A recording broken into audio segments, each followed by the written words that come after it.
Akkam jirtu Microeconomics waanii Chapter 4 Theory of Cost kan jedhu waliin ilaalla. Warra chaanaalii kanaaf haaraa taatan subscribe gochuudhaan eegala. Like gochuudhaan akkasumallee share gochuudhaan barattoota keessanii biraan ga'a. Kun afaan Oromootiin kan hojjete Microeconomics waanii Chapter 4 Theory of Cost jechuudha. Egaa jalqaba hiikuma cost wajjin haa ilaallu. Cost jechuun egaa baasii dhaabbanni tokko inputii garaagaraatiif baasudha. Fakkeenyaaf lafa irratti hojjetu bitachuu ta'uu danda'a. Hojjetaa yeroo qaxaru gatii hojjetaadhaaf kanfalamu miindaa hojjettootaaf kanfalamu ta'uu danda'a.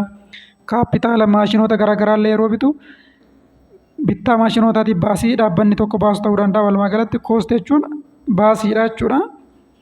To acquire inputs the firm have to buy them from resource suppliers jedha. Inputii kamiyyuu argachuudhaaf firmiin baasiin kanfalaa jechuudha resource supplieridhaaf.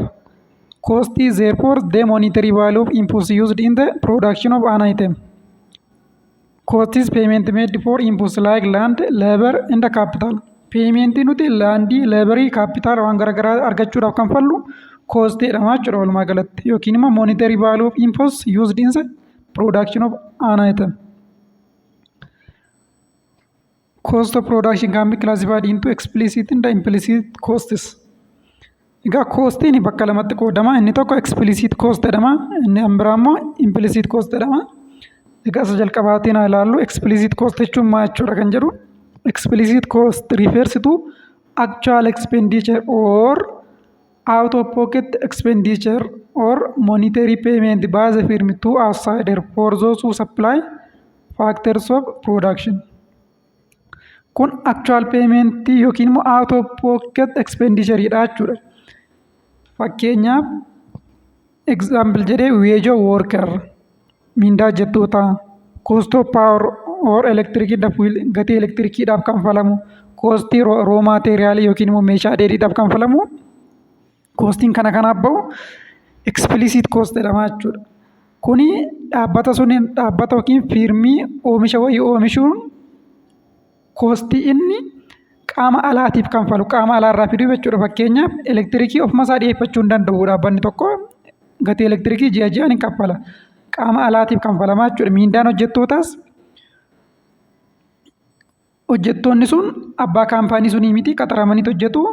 So abbaan kaampaanii qaama alaatiif out of pocket expenditure gaggeessee jechuudha. Fakkeenya miindaa hojjettootaa koostii elektirikii waan garaagaraa yookiin raw material fakkeenyaaf dhaabbanni daabboo oomishu tokko daakuu yeroo bitu gatii daakuu suni qaama ala jiruuf kanfala waan ta'eef explicit cost dha jechuudha.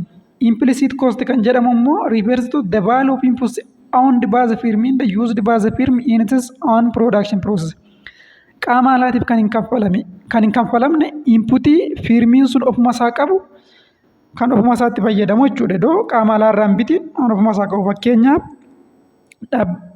abbaan kaampaanii tokko gamoodhuma mataa isaa keessatti oomisha sun oomisha yoo ta'e gatii mana kiraan kanfalu.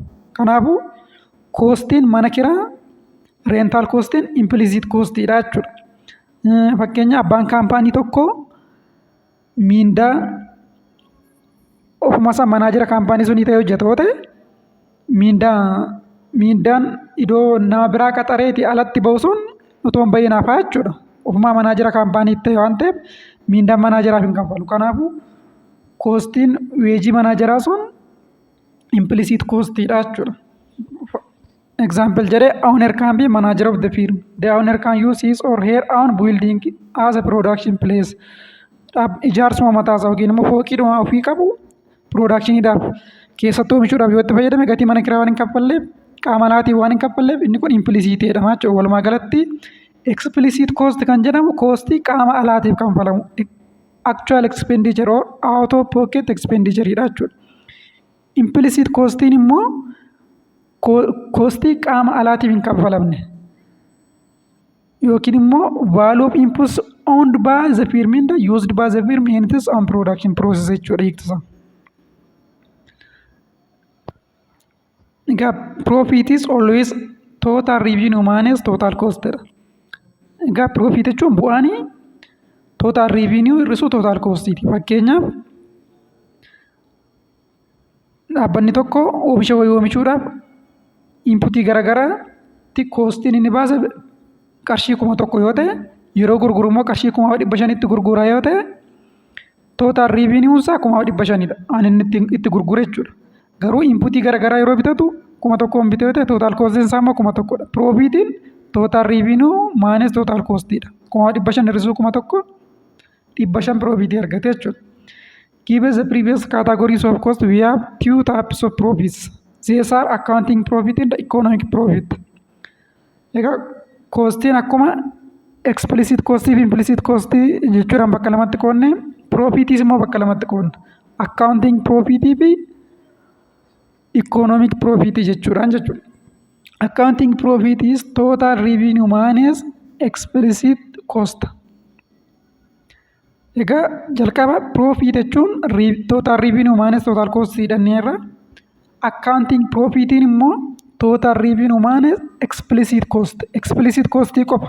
Explicit cost jechuun egaa out of pocket expenditure dha jenneerra. Kanaafuu total revenue irra explicit cost yeroo hir'isnu accounting profit arganna jechuudha. Economic profit jechuun immoo total revenue minus economic cost. Egaa economic costiin explicit cost plus implicit cost dha jechuudha. Kanaafuu economic profit argachuuf immoo total revenue minus economic cost dha. Yookiin immoo total revenue irra explicit costis implicit costis hir'isneetiniin cost lamaan isaayyuu jechuudha. Total revenue irra explicit costis implicit costis hir'isuudhaan kan nuti argannu immoo economic profit dha. Total revenue irra explicit cost qofa hir'isuudhaan kan argannu immoo accounting profit dha jechuudha. Normal profit is the minimum payment required to retain an entrepreneur in the business. Normal profit egaa at least businessiin tokko yookiin entrepreneurin tokko businessii keessa turuudhaaf at least profitiin argachuu qabu inni gadaanaan isaa normal profit dha jechuudha. Normal profit jechuun at a normal profit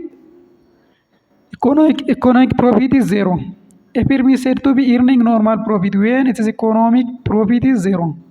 Normal profit argachaa jira kan jedhamu dhaabbanni tokko firmiin tokko normal profit argachaa jira kan jedhamu economic profitiin isaa yoo zero ta'edha.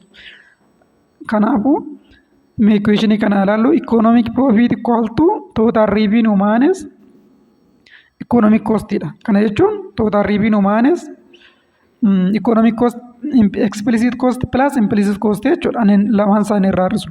Total revenue minus explicit cost plus implicit cost. Kanaafuu normal profit economic profit is zero jenneerra. Kanaafuu normal profit irratti economic profit is zero dha. Kanaafuu bakka economic profit kana zero bakka buusna jechuudha. Economic profit zero goona walqixa total revenue minus economic cost minus explicit cost minus implicit cost na since economic profit is zero mala normal profit irratti economic profit is zero arneerra. Kanaafuu total revenue minus explicit costiin immoo ishiin kun qophaan ishee jechuudha. Total revenue minus explicit costiin immoo accounting profitiin ofidha. Accounting profit bakka buusna kunooti accounting profit minus implicit cost jenna. Kana jechuun accounting profit yookiin implicit cost kana gara fuulduraatti yeroo dabarsinu accounting profit equal to implicit cost dhufa jechuudha. Thus when the firm earns normal profit, accounting profit is equal to implicit cost. Kanaafuu firmiin tokko normal profit argachaa jira yoo ta'e economic profitiin isaa zeroodha. Accounting profitiin isaa immoo walqixa implicit cost isaati jechuudha. Egaa wanti kun clear dha yaada asii hin galle yoo ta'e irra deebi'aatti ilaala. Based on the availability or non-availability of fixed inputs, we can also classify costs as long run and short run. Long run cost fi short run cost innis cost bakka lamatti qooduu dandeenya. Short run costiin akkamittidhaan hojjetamu long runiin akkamittiin jedhamu wajjin ilaallu taataansuudhaan. In short run we have two type of inputs. Egaa akkuma kanaan dura chapter 3 keessatti jechaa turre short runiidha taanaan inputii lama jira. Fixed inputiin jira, variable inputiin jira. At short run. Long run irratti garuu inputiin jiru hundiyyuu variableedha. Kanaafuu amma short run irratti fiiksidiinis variable inputiinis jira. So in short run koostiin fixed koostiin variable koostiin jira jechuudha. Gatiin nuti fixed inputii bituuf baasnu fixed cost jedhama. Gatiin variable inputii bituuf baasnu variable cost jedhama. Ida'amni fixed cost variable cost immoo total costidha. Kanaafuu total cost are equal to sum of total fixed cost and total variable cost. Total cost equal to total fixed cost plus total variable cost. Egaa kanaafuu short run irratti fixed costiin jira, variable costiin jira jechuudha. Total costiin ida'ama lamaan isaaniiti. Total fixed cost jechuun maal jechuudha? Total fixed cost are costs that the firm incurs in the short run for its fixed inputs. Fixed inputitti baasiin firmiin tokko yookiin dhaabbanni tokko fixed inputii bituudhaaf baasu fixed costidha jechuudha. These are constant regardless of level of output in the whether it produces or not. Egaa fixed costiin yeroo hundayyuu kan bahudha. Amma production kaampaanii sun irratti sun hundaa'u. Fakkeenya gatiin mana kiraa fa'a dhaabbanni tokko production gurguddaa gaggeesses production isaa xinnoo ta'es gatiin mana kiraa dhaabbataadha. Fixedidha jechuudha. Output keenya faana vaarii kan hin taane fixed costidha jechuudha. An example of total fixed cost is rent that producer must pay for the factory building over the life of lease. Ijaarsa tokkoo fi gatiin mana kiraa fa'a wantoonni akkanaa fixedidha jechuudha. Fakkeenyaaf kaampaaniin yookiin warshaan sukkaara oomishu tokko biildiingii isaa kireeffate keessatti oomisha yoo ta'e gatiin mana kiraa isa dhaabbataadhuma beekamaadha. Guyyaatti sukkaara kumtaala 10 oomishes sukkaara kumtaala 100 oomishes fixed costiin fixedidha. Hin jijjiiramu koostiin isa dhaabbataadha jechuudha. Variable costiin garuu hamma outputii keenya irratti hundaa'uudhaan kan vaarii ta'udha. Fakkeenyaaf variable inputiin warra akka laabirii fa'a raw materiaalii fa'aati. Total variable cost are costs incurred by the firm for variable input it use. Variable inputii keenyaaf jecha variable inputii keenya bituudhaaf koostiin baasnu immoo variable costidha jechuudha. These vary directly with the level of output produced in the are zero when output is zero. Kuni level of output keenya irratti hundaa'a. Inni kan biraa immoo yoo outputiin keenya hin jiru ta'e homaa outputii baasaa hin jirru ta'e productioniin keenya zeeroodha ta'e total variable costiin zeeroodha. Yoo productioniin jiraate qofaadha variable costiin kan inni jiraachuu danda'u. Example of total variable cost are raw material cost and some labor costs. Raw materialii fa'aa akkasuma laabirii fa'aa qaxaruudhaaf koostiin bahu variable costidha jechuudha. Total costiin immoo total fixed cost plus total variable costidha. Mee fakkeenya kana ilaallu fakkeenya outputiin keenya quantity of outputiin keenya ami production keenya asiin gad zeeroodha amma jaatti jira. Total fixed costiin egaa fixed costiin hin jijjiiramu 60 yoo ta'e variable costiin immoo akkas jijjiiramaa deemaa jechuudha. Ammasitti total costiin immoo total fixed cost plus total variable costituun total costii ta'a jechuudha. Ida'ama jara kana lamaaniituun total cost dhufa. Fakkeenyaaf outputiin keenya yeroo tokko ta'u total fixed costiin 60, total variable costiin immoo 30, total costiin ida'ama 60 fi 30 90 dhufa jechuudha. Outputiin keenya yeroo lama ta'u total costiin fixed costiin 60 ammas hin jijjiiramu, total variable costiin keenya garuu 40 ida'amni 60 fi 40 100 dhufa jechuudha. Bifa kana total fixed costii fi total variable costii walitti hidhuudhaan total costii argannaa jechuudha. Kanaafuu koostiin keenya dabalaadhuma deema. Outputiin keenya 1 2 3 4 5 jedhee akkas dabalaa deemu. Fixed costiin dhaabbataadha. Variable costiin garuu kunoo dabalaa jira. Qabata variable costiin dabalamutti total costiinis dabalaa jira jechuudha single. Asuma kana bifa karbiitii yoo ilaalle immoo kana fakkaata. Total fixed costiin kunoo 60 irra jira. Horizontaalidha fixed costiin 60 irratti horizontaalidha waan dabaluun hir'isu jechuudha fixed costii waan ta'eef. Total variable costiin garuu 0 irratti 0dha. Outputiin keenya tokko yeroo ta'u 30. nu asirratti outputiin keenya 2 yeroo ta'u 40. Outputiin 2 yeroo ta'u naannoo 40 jechuudha iddoon kuni. Outputiin 3 yeroo ta'u naannoo 45 akkasumatti variable costiin keenya dabalaa deemaa jechuudha bifa kanaan.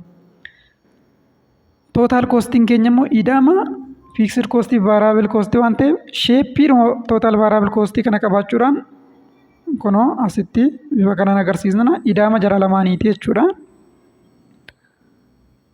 Fakkeenyaaf tokko irratti outputiin keenya yeroo tokko ta'e variable costiin naannoo 30 naannoo kana jira. Variable costiin 30. Fixed costiin immoo 60. Kanaafuu total costiin keenya 90 jechuudha kun asirratti immoo tokko irratti.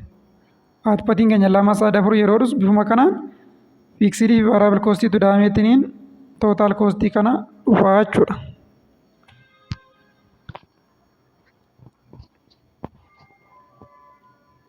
Average fixed cost equals total fixed cost divided by output. Egaa average jechuun giddu galeessummaa ida'amuma lakkoofsota jiranii baay'ina isaatiif hiruudha. Kanaafuu average fixed cost jechuun total fixed cost arganne sun divided by amma output keenyaatiif irraa jechuudha. Giddu galeessaan tokkoon outputiitti costii meeqa baasne kan jedhu barbaaduuf jechuudha.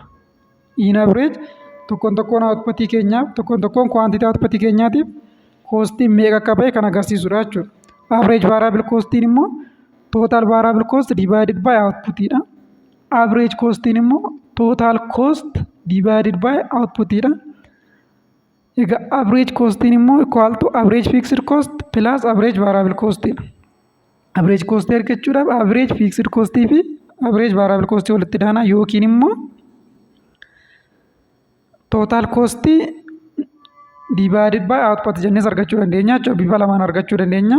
Average cost argachuudhaaf total cost divided by output yookiin immoo average fixed cost plus average variable cost jennees argachuu dandeenya. Average cost jechuudha. Average total cost tells us the cost of typical units of output if total cost is divided evenly over all the units produced. Egaa average total costiin in average tokkoon outputii keenyatti costii meeqa baasne kan jedhu barraa jechuudha. Fakkeenyaaf kaampaaniin tokko average costiinsa birrii 50 yoo ta'e tokkoon outputii isaatii fi giddu galeessaan birrii 50 baaseera jechuudha produce gochuudha. Marginal cost equals the change in total cost or change in total variable cost per unit change in output. Marginal cost jechuun immoo tokkoon outputii dabaluudhaaf outputii keenya tokkoon dabaluudhaaf costii meeqatu bayan jedhu agarsiisa jechuudha. Additionally extra outputii tokko yeroo daballu qabata additionally extra outputii tokko dabalame sunitti costiin baasne meeqa kan akka ta'e kan agarsiisudha jechuudha marginal costiin. Marginal cost tells us increase in total cost that arises from producing an additional unit of output.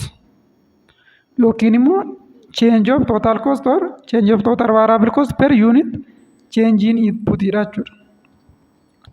Outputiin keenya yeroo dabalaa deemu baay'inni isaa sababa outputiin tokkittiin dabaltutti costiin nuti baasne marginal cost jedhama jechuudha. Mee kana ilaallu example kana isuma duraarraa kan itti fedha. Quantity of outputiin keenya 0 1 2 3 4 5 jaadhee jira. Fixed costiin keenya 60dha hundisaayyuu. Fixed costiin egaa hamma outputii keenya irratti hundaa'u constantidha jechuudha. Yoo tokko oomishnes yoo lama oomishnes yoo sadii oomishnes yoo ja'a oomishnes fixed costiin keenya 60 hin jijjiiramu. Variable costiin keenya garuu hin jijjiirama. Yeroo tokko oomishnu 30 itti baasne yeroo lama oomishnu 40 yeroo outputiin keenya 3 ta'u 45 baasne bifa kanaan dabalaa deemaa jira variable costiin. Total costiin ida'ama fixed costii variable costiin. Average fixed costiin immoo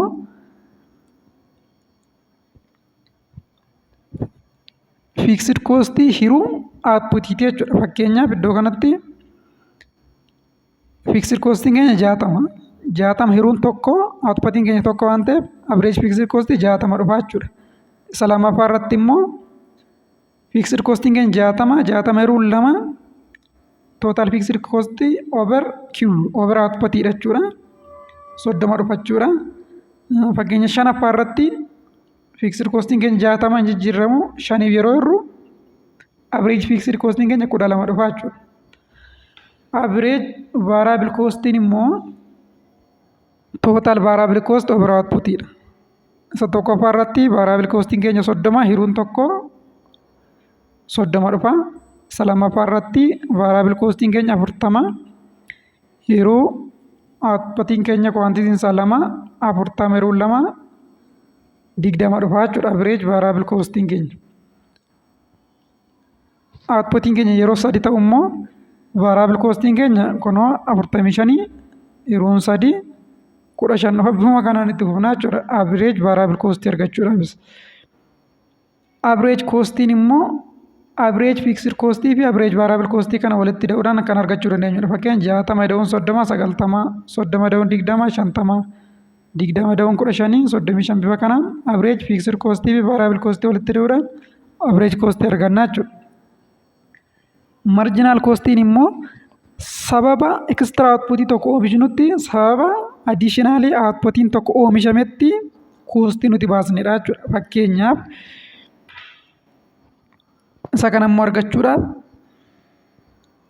asumatti fakkeenyaaf total cost olaallee tokko oomishuudhaaf total costing keenya 0 irratti total costing keenya 60 yeroo tokko oomishnu total costing keenya gara 90tti ol guddate. Kanaafuu additional tokko oomishuuf meeqa daballe cost 30 nu gaafate jechuudha. 90 hir'isuu 60 30 isa kana immoo lammaffaa irratti immoo output keenya lammaffaa quantity of output keenya lammaffaa bira ga'uudhaaf yeroo tokko 90 kan ture 100tti ol guddate 10 dabalee jechuudha. Kanaafuu 100 hir'isuu 90 jechuudhaan hiruu 2 hir'isuu tokko onnaa jechuudha. Kana jechuun change of total cost over change of total output dha. Change in total cost 100 hir'isuu 90 10 dhufa hiruu change in total quantity of output immoo 2 hir'isuu tokko waan ta'eef 10 dhufa jechuudha kunooti. Yeroo sadaffaa oomishnu immoo total costing keenya 500 yeroo lamaa garuu 100 ture 500 hir'isuun 500 dhufa jechuudha. Sarfaffaa irratti immoo 15 hir'isuun 500 10 dhufa. Bifuma kanaan marginal cost argachuu dandeenya jechuudha. Marginal cost jechuun change of total cost or change of total variable cost over output dha jechuudha. Fixed cost asitti constant dha jijjiirama waan ta'eef variable cost qofas walirraa hir'isuudhaan argachuu dandeenya. Fakkeenyaaf 40 hir'isuun 30 10 variable cost 45 hir'isuun 40 5 arfaffaa bira ga'uudhaaf 50 outputiin keenya 4 ta'uudhaaf 55 hir'isuun 45 10 bifuma kanaan deemuudhaan marginal cost argachuu dandeenya jechuudha.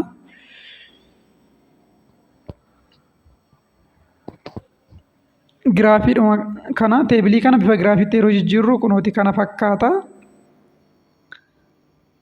Egaa average fixed costiin kunooti asirraan kan dhufu kana downward akkas dhufa jechuudha. Average fixed costiin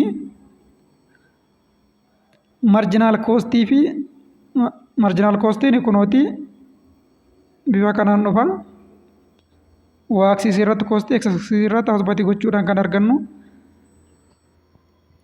Average cost fi average variable costiin immoo isaan kanadha. U shape qabu. Average fixed cost falls continuously because a constant total fixed cost is divided by increasing output. Average fixed costiin asiin gadi fall ta'aa deemu sababni isaa fixed cost dhaabbataa ta'etuun output dabalaa jiruuf hirama waan ta'eefidha. Mee isa kana ittiin deebi'a kana ilaallu. Giraafiin kun inni lammaffaa irra jiru fixed costiin kunooti constantidha. Variable costiin jijjiirama. Total costiin immoo kunooti dama fixed cost variable costiiti.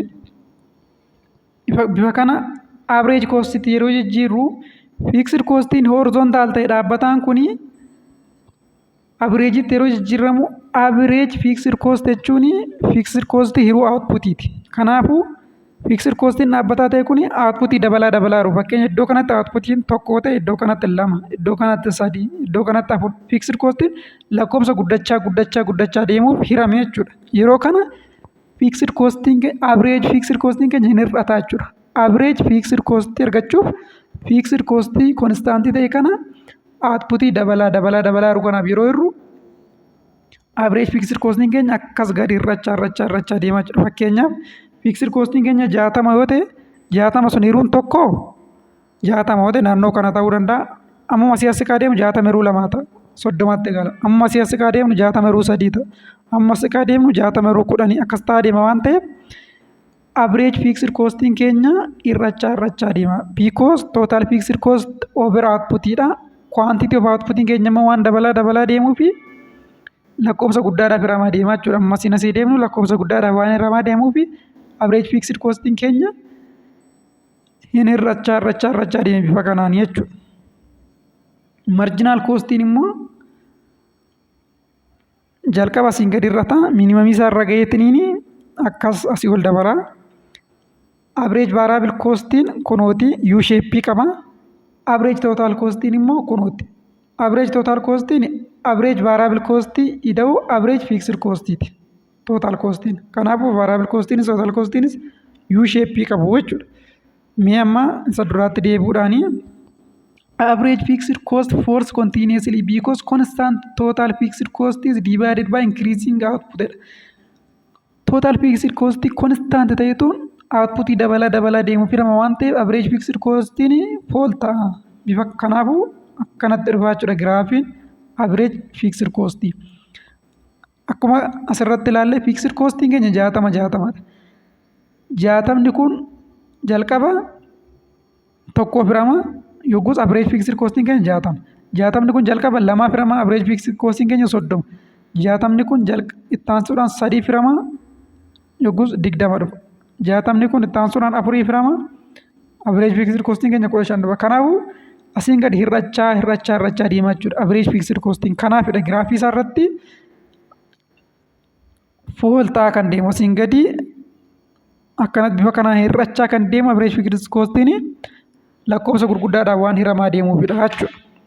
But average variable cost and the marginal cost curves are U-shaped. Marginal cost, average variable cost U-shape qaba. Kun asumarraa salphaatti ilaaluu dandeenyu average total costiinis average variable costiinis marginal costiinis U-shapeedhaan isaan qaban jechuudha. The marginal cost curve reaches its lowest point at a lower level of output than either average variable cost curve or average cost curve. Marginal cost lowest point isaa lowest point average variable cost ti gadidhas lowest point average cost ti gadidhas. Kunooti marginal cost lowest point isaa hunda isaaniiti gadidha jechuudha. Lowest point marginal cost fakkeenya iddoo kanadha. Asirratti lowest point average variable cost garuu naannoo kana. Lowest point average total cost garuu naannoo kana. Kanaafuu lowest point average total cost fi average variable cost keessa kan marginal cost tu irra xinnaadha jechuudha. Minimum point isaanii. The rising portion of marginal cost curve intersects average variable cost and average cost curve at their minimum point. Rising portion of marginal cost kun rising portion of marginal cost jechuun marginal cost isaa inni si olii deemaa kuni average total cost fi average variable cost lowest point isaanii irratti cross godha. Bakkatti marginal cost fi average total cost cross wal godhu kun pointiin kun minimum point of average total cost dha. Bakkatti marginal cost fi average variable cost cross wal godhu pointiin kun minimum point of average variable cost dha jechuudha.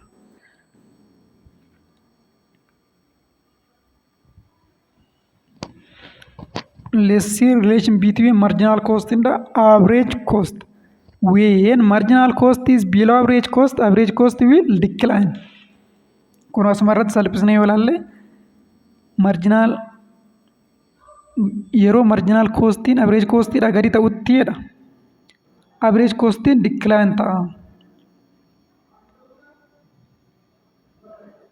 Average koostiin keenya kunuuti average total koostii jechuudha gubbaarra jira. Marjinaal koostiin immoo asiin akkanas yoo dhufu kanadha. Yeroo marjinaal koostiin average koostiidhaa gadi ta'utti jechuun naannoo kanatti asii pointii kanarraa jalqabee hamma kiroos wal godhutti hamma bakka kanaatti kan jiru marginal cost is less than average total cost. So amma pointii kanaatti average cost will decline jedha. Kunuuti average total cost decline ta'a jechuudha pointii kanaatti. When marginal cost is above average cost, yerootti marginal costiin average costii caalutti immoo kun pointii kanaa garanatti jechuudha. Bakkatti cross wal godhu kanarraa gara mirgaatti marginal costiin gubbaarra jira.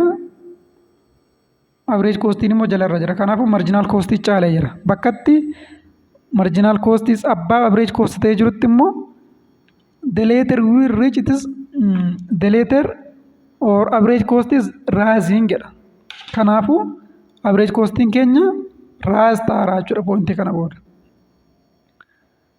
When marginal cost is equal to average cost, the later will reach its minimum point. Bakkatti marginal cost fi average costing cross wal godhutti average cost minimum point isaati. The above relationship is true for marginal cost and average variable cost. Relationship gubbaatti barraa jiru kuni marginal cost fi average cost qofaaf osoo hin taane marginal cost fi average variable cost dhaabis kan hojiirra ooluu danda'udha jechuudha.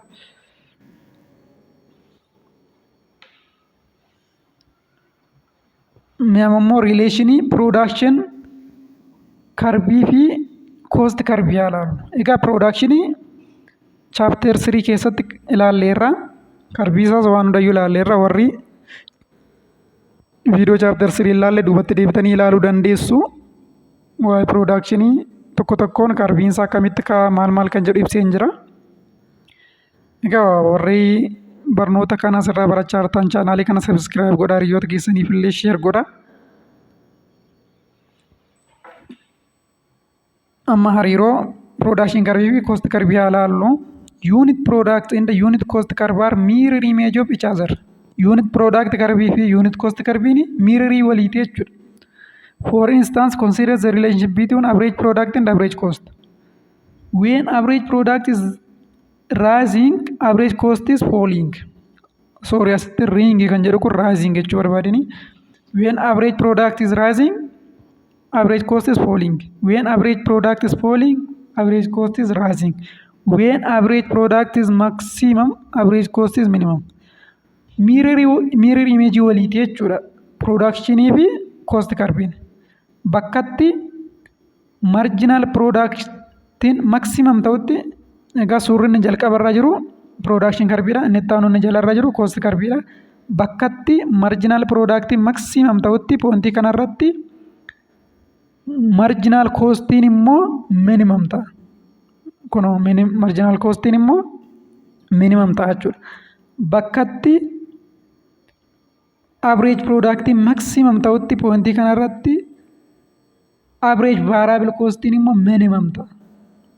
Kanaafuu yoo average productiin rise godhe fakkeenyaaf pointii kanarraa jalqabuudhaan asii olee average productiin bakka rise godhutti bakka ol ka'aa deemutti average costiin immoo decrease ta'a deemaa jechuudha. Kanaafuu yeroo inni tokko dabalu inni tokko hir'ata. Yeroo inni tokko maksimamii ta'u inni tokko immoo minimamii ta'a. Kanaafuu productionii fi costiin karbiin isaanii mirror image of each other'idha jechuudha.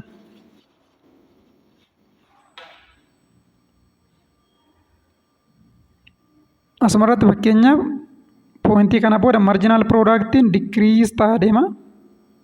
Asiin gadi marginal productii yeroo decrease ta'a deemutti marginal costiin immoo asii ol increase ta'a deema jechuudha. Mirror image of each other ta'uusaa kunoo bifa kanaan ilaaluu dandeessu.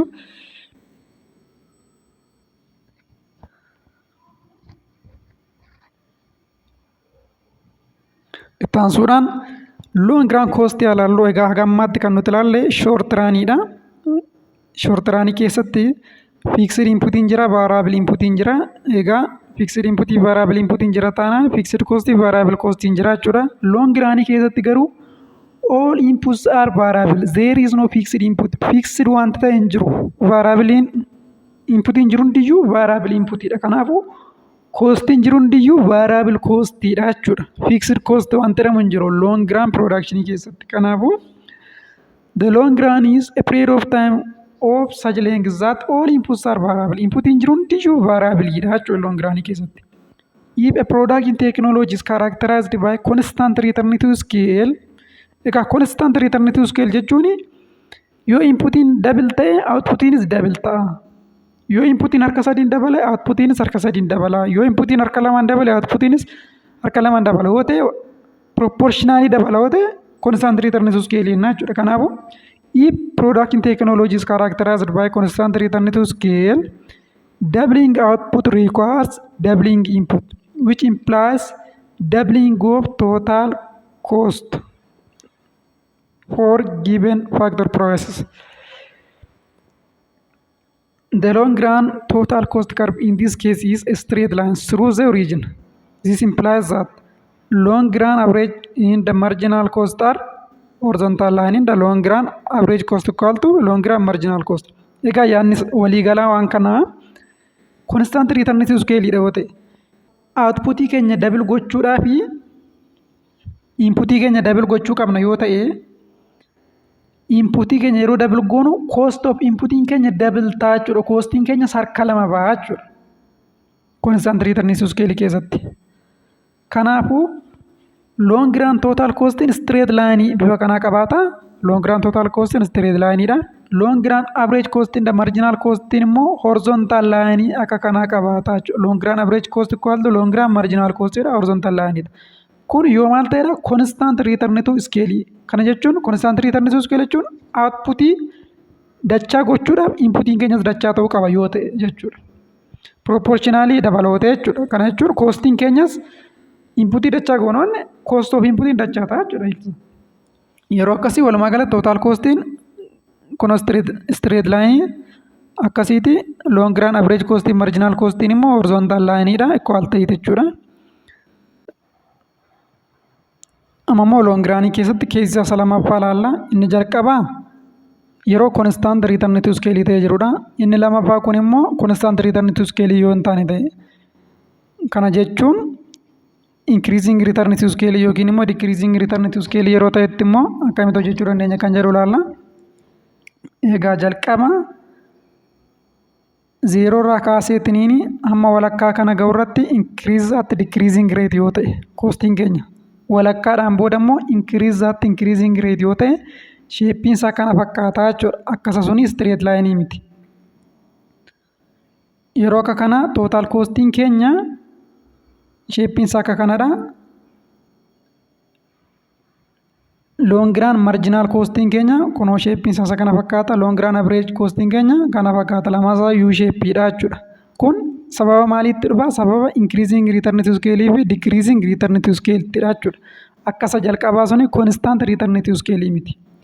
Jalqabarra increase by decreasing rate ta'a. Itti aansuudhaan increases by increasing rate ta'a jechuudha. Kana jechuun maalla zeeroo irraa kaabee amma walakkaa kana ga'u irratti costiin keenya increases by decreasing rate jechuun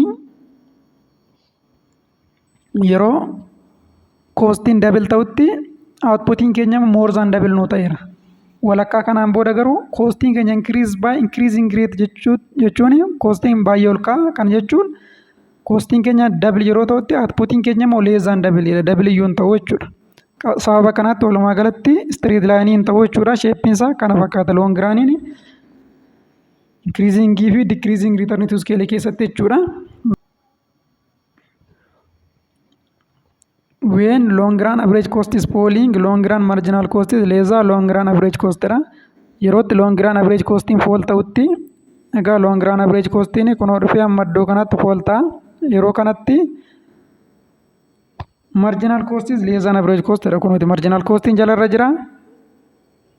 Average costiin immoo gubbaarra jira. Hamma walakkaa kana ga'utti marginal cost is less than average cost jechuudha. Erga intersect wal godhee booda garuu marginal cost is greater than average cost jechuudha. The two curves intersect at a point where long run average cost curve achieves this minimum. Bakka intersect wal godhu kanatti pointii kanarratti long run average costiin minimum pointii isaati jechuudha. The long run average cost and the long run marginal curves are U-shaped. Egaa kun akkuma mul'atu lamaan isaa long run marginal costiin average costiin U-shape qaba.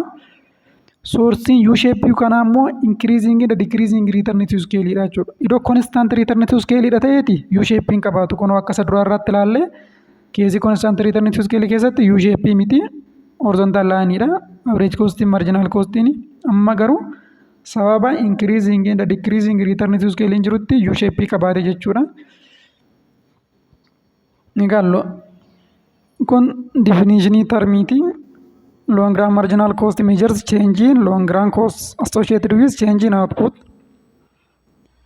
Long run marginal cost jechuun cost sababa additional output tokkotti bahu marginal cost jechuudha. Long run average cost is average per unit cost of production when all inputs are variable. Inputiin hundiyyuu variable yeroo ta'e jirutti egaa long run keessatti inputiin hundiyyuu variable jedhaneerra.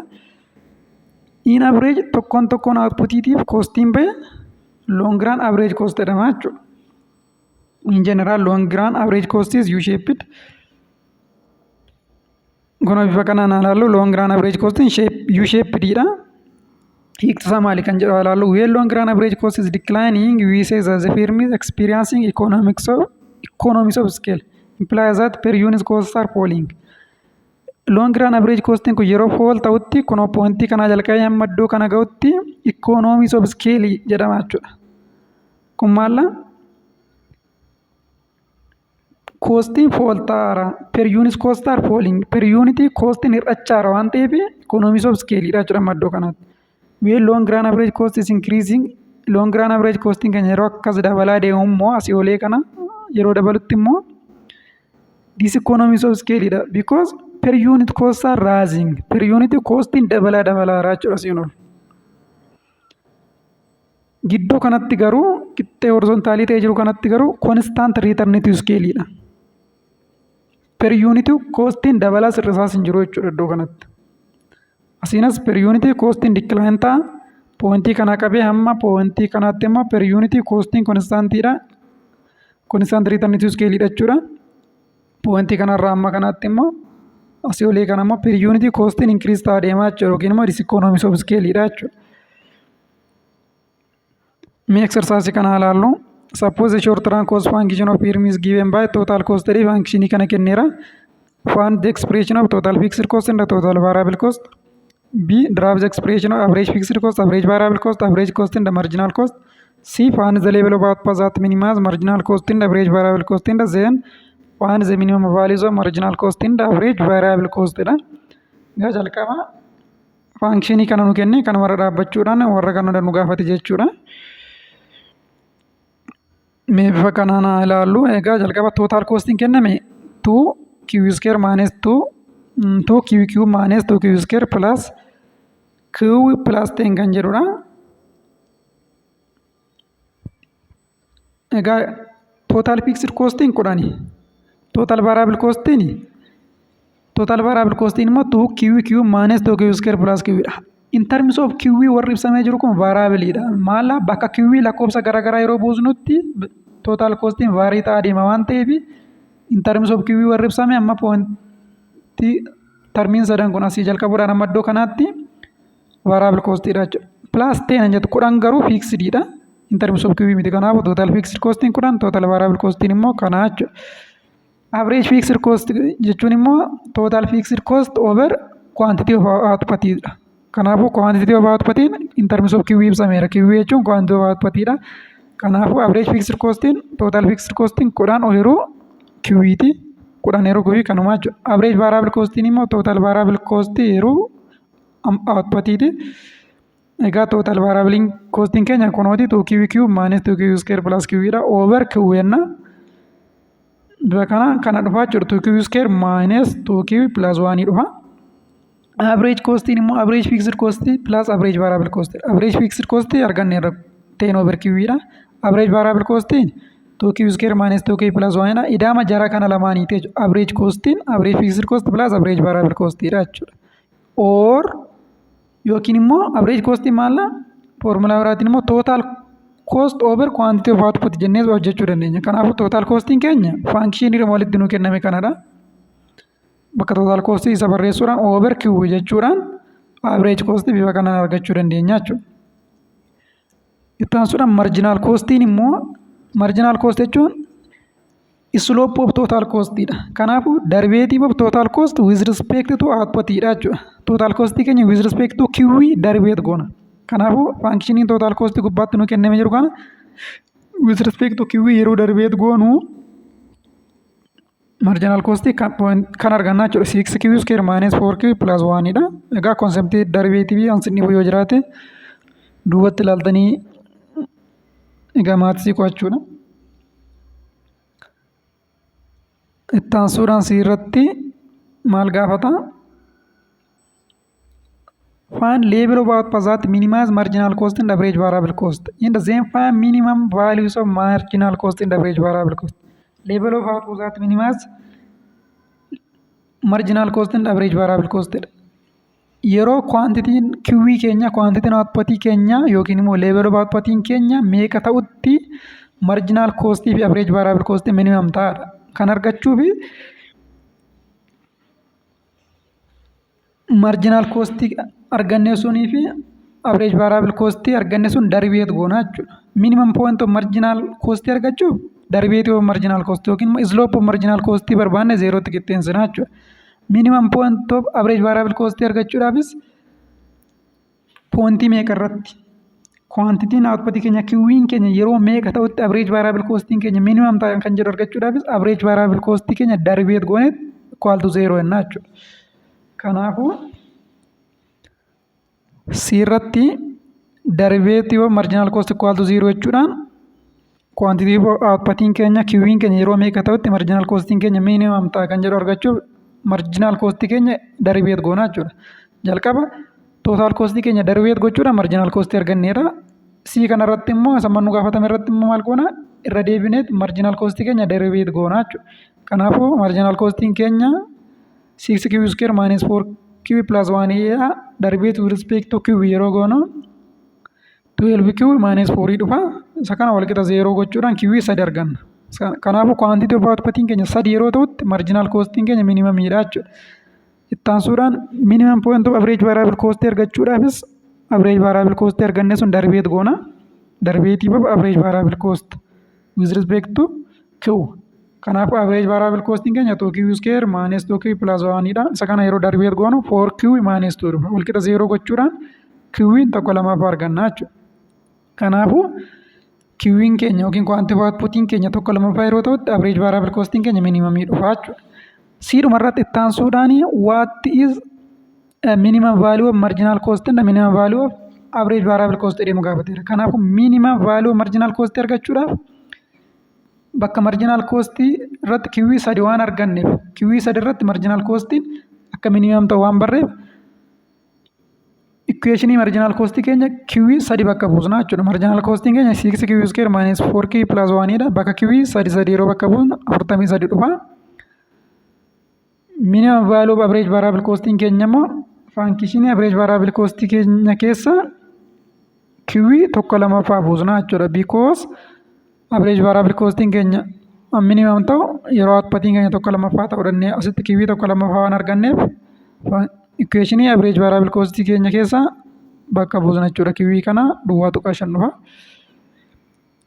Egaa theory of cost microeconomics 1 chapter 4 kana fakkaata. Channel kana subscribe godhaa, hiriyoota keessaniif share godhaa, waan waliin turtaniif galatoomaa.